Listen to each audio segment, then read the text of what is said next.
ಗುರುಜಿ ಸಿಂಹರಾಶಿ. ಸಿಂಹರಾಶಿಯವರಿಗೆ 11ನೇ ಮನೆಯ ಗುರು, ಲಾಭಸ್ಥಾನ, ಎಲ್ಲವೂ ಕೂಡ ಅನುಕೂಲಕರವಾಗಿ ಇರುತ್ತೆ.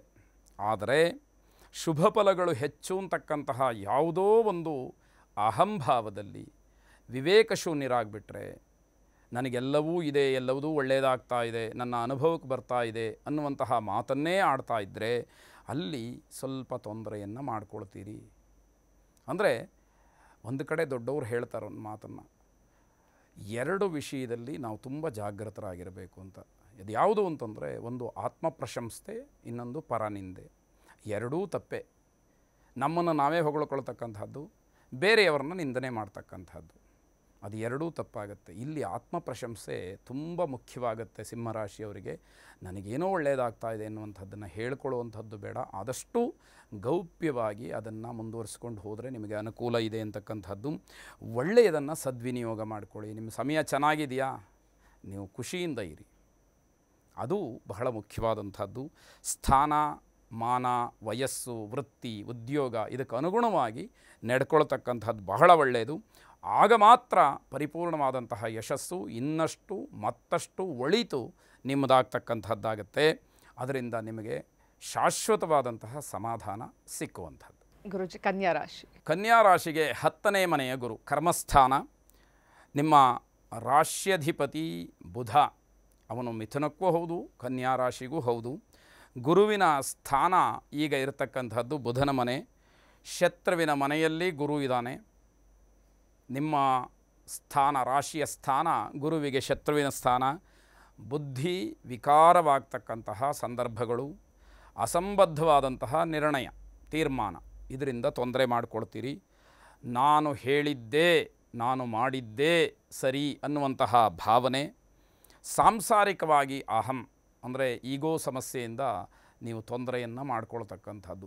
ಇದನ್ನು ಹೊರತಾಗಿ ಬೇರೆಲ್ಲ ವಿಚಾರಗಳು ಕೂಡ ನಿಮಗೆ ಅನುಕೂಲಕರವಾಗಿರ್ತಕ್ಕಂಥದ್ದು. ಉದ್ಯೋಗದಲ್ಲಿ ಅಥವಾ ನೀವು ಮಾಡ್ತಕ್ಕಂತಹ ವೃತ್ತಿಯಲ್ಲಿ ಗಣನೀಯವಾದಂತಹ ಬದಲಾವಣೆ, ಬೆಳವಣಿಗೆ ಧನಾತ್ಮಕವಾಗಿ ನಿಮ್ಮದಾಗುವಂಥದ್ದು. ತುಲಾರಾಶಿ. ತುಲಾರಾಶಿಗೆ 9ನೇ ಮನೆಯ ಗುರು, ಇದನ್ನು ಪೂರ್ವಪುಣ್ಯ ಸ್ಥಾನ ಅಂತ ಹೇಳಿ ಕರೆಯುವಂಥದ್ದು. ಇದರಲ್ಲಿ ಧರ್ಮ ಕರ್ಮಾಸಕ್ತಿ ಹೆಚ್ಚಾಗ್ತಕ್ಕಂಥದ್ದಾಗುತ್ತೆ. ಉತ್ತಮರ ಸಂಪರ್ಕ ಮತ್ತು ಕುಟುಂಬದ ಸೌಖ್ಯ, ಹಾಗೆ ಹಿರಿಯರ ಒಂದು ಮಾರ್ಗದರ್ಶನ, ಇವೆಲ್ಲವೂ ಕೂಡ, ಜೊತೆಗೆ ನೀವು ವೈಯಕ್ತಿಕವಾಗಿ ಬೆಳೀತಕ್ಕಂತಹ ಒಂದು ಆತ್ಮಾವಲೋಕನ ನಿಮ್ಮಲ್ಲಿ ಉಂಟಾಗ್ತಕ್ಕಂಥದ್ದು. ನಾನು ಈ ಭಾರತ ದೇಶದಲ್ಲಿ ಹುಟ್ಟಿದ್ದೇ ಒಂದು ಪುಣ್ಯ ಅನ್ನುವಂತಹ ಭಾವನೆ, ಅದರ ಸಾರ್ಥಕತೆ ಏನು ಅಂತ ತಿಳಿಯುವಂತಹ ಸಮಯ ನಿಮ್ಮದಾಗ್ತಕ್ಕಂಥದ್ದು. ಸಮಾಜಮುಖಿಯಾದಂತಹ ಕೆಲಸಗಳನ್ನು ಮಾಡ್ತೀರಿ. ಎಲ್ಲಿ ಅಗೌರವವನ್ನು ಅನುಭವಿಸಿರ್ತೀರೋ ಅದೇ ಜಾಗದಲ್ಲಿ ಸನ್ಮಾನವಾಗುತ್ತೆ. ಇದನ್ನು ಬಹಳ ಮುಖ್ಯವಾಗಿ ಗಮನಿಸಬೇಕಾದಂಥದ್ದು.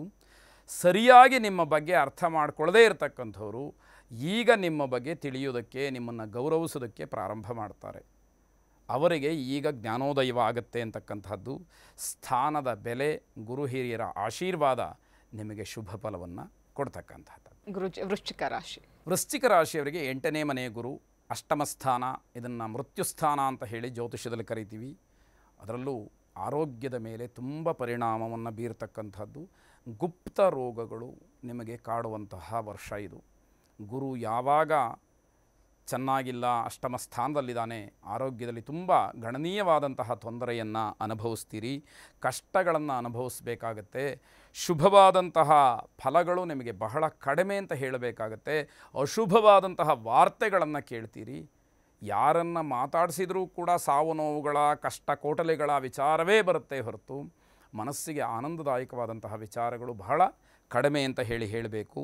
ತಪ್ಪು ಮತ್ತು ಕೆಟ್ಟ ನಿರ್ಧಾರಗಳನ್ನು ಮಾಡ್ತಕ್ಕಂತಹ ಮನಸ್ಥಿತಿಗೆ ಹೋಗ್ತೀರಿ. ಆದರೆ ಅದರಲ್ಲಿ ಎಚ್ಚರಿಕೆ ಇರಬೇಕು ಅನ್ನುವಂಥದ್ದು.